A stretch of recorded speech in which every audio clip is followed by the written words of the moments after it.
Magandang araw mga ka-farmers. Ngayong araw, mag-drain tayo ng tubig sa ating pan at kunin natin yung mga fast grower or mga shooters ng ating mga alagang hito. At atin na rin itong i-update yung timbang at ang sukat ng ating mga alagang hito. Bali na sa 1 month and 1 week na yung ating alagang hito.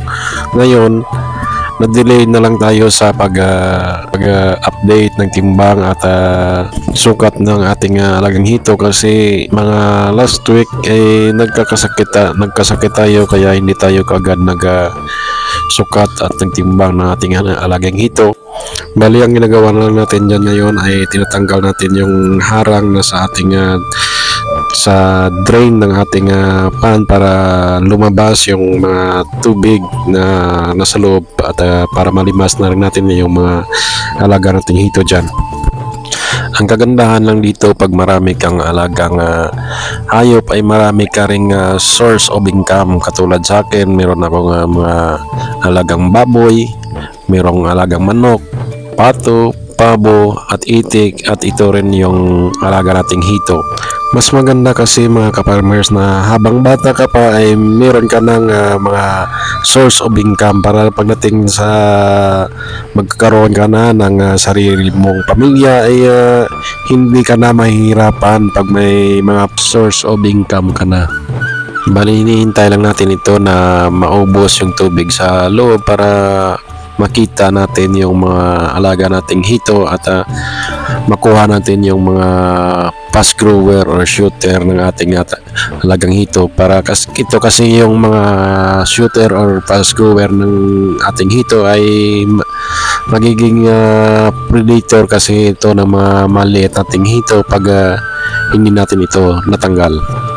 Habang naghihintay tayo dyan ay kung ano-ano na lang yung pumasok sa aking kaisipan na pinagtripan ko yung aking pamangkin na nilagyan ng mga putik dyan sa kanyang likuran. At ginagawa pala namin dyan kasama ko yung pamangkin ko ay pinabantayan namin yung labasan ng tubig dyan na hindi sumama yung mga alaga nating hito na maliit at ito na nga at kunti na lang yung tubig dyan sa ating pan. Sa halos 2 oras tayo na naghintay para maubos yung tubig dyan sa loob ng ating pan.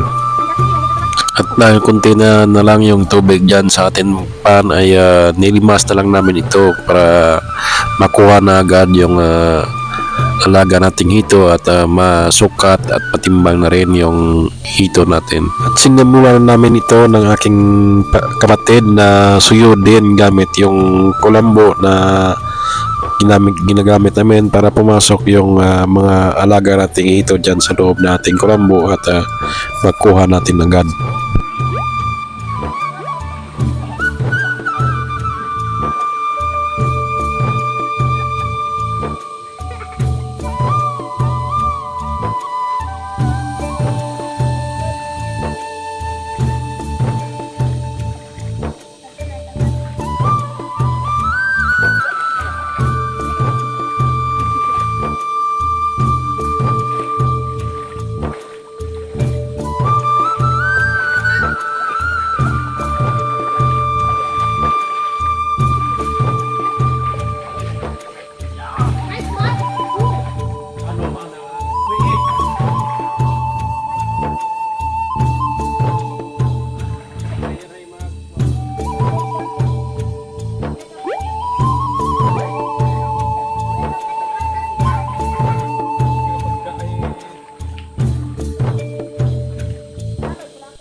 At ayan na nga ay meron tayong nakuha dyan na ilang piraso ng ating mga alagang hito. Merong malaki at merong maliit tayo na nakuha dyan.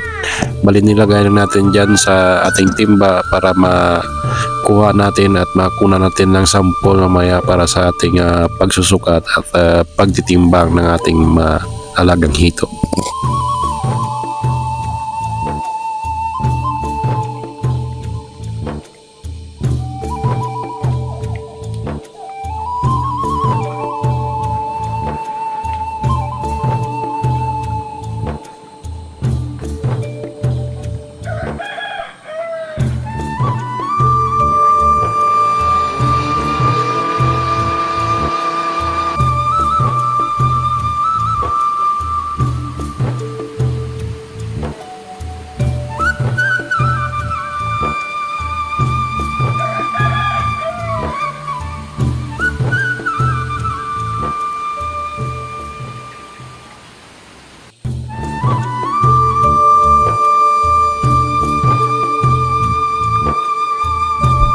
Nang matapos na natin itong makuha yung mga alaga nating hito ay agad naman natin itong tinimbang yung ating hito.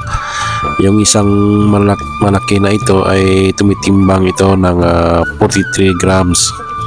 Yung malaki alaga natin ito at agad naman natin itong nilista agad dito sa ating blue book na binigay sa atin ng taga-DA. Nang makuha na natin ang timbang na ating ito ay agad naman natin itong sinukat at nagsusukat ito ng 7 inches yung malaki nating hito na to.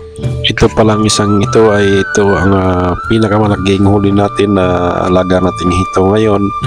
At nung una tayong magsukat at magtimbang ay tumitimbang lang sila ng 3 grams to 4 grams yung pinakamalaki at ang kanilang sukat ay 3 inches to 4 inches yung malaki na sukat nila dati. Pero ngayon makita mo naman na malaki talaga yung diferensya ng alaga nating hito sa loob lang ng 1 month and 1 week ay malaki na yung diferensya nila dati nung sa una tayo na nagsukat. Mga 10 piraso lang pala yung kinuha nating mga sample dyan sa ating alagang hito. At pagtapos natin yan matimbang at makuna ng sukat at malista ay agad naman natin itong binabalik dyan sa ating pan para hindi sila masyadong ma-stress yung mga hito natin. 6. Bulit na kami.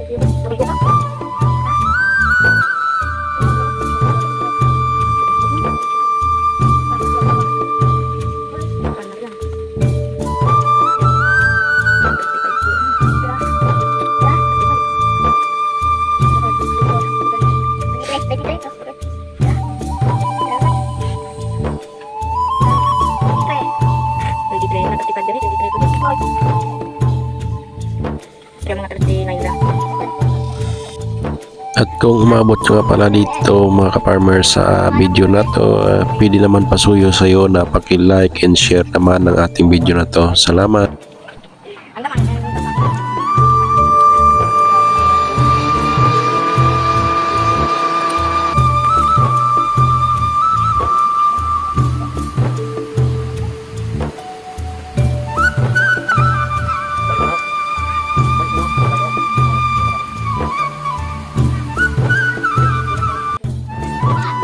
Patuloy lang tayo dyan na sumusukat at tumitimbang sa ating mga natitirang alagang mga hito.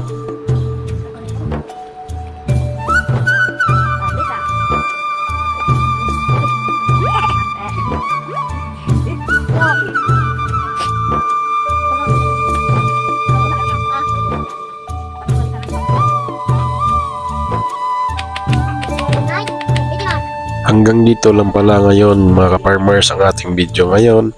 Hanggang sa muli, salamat!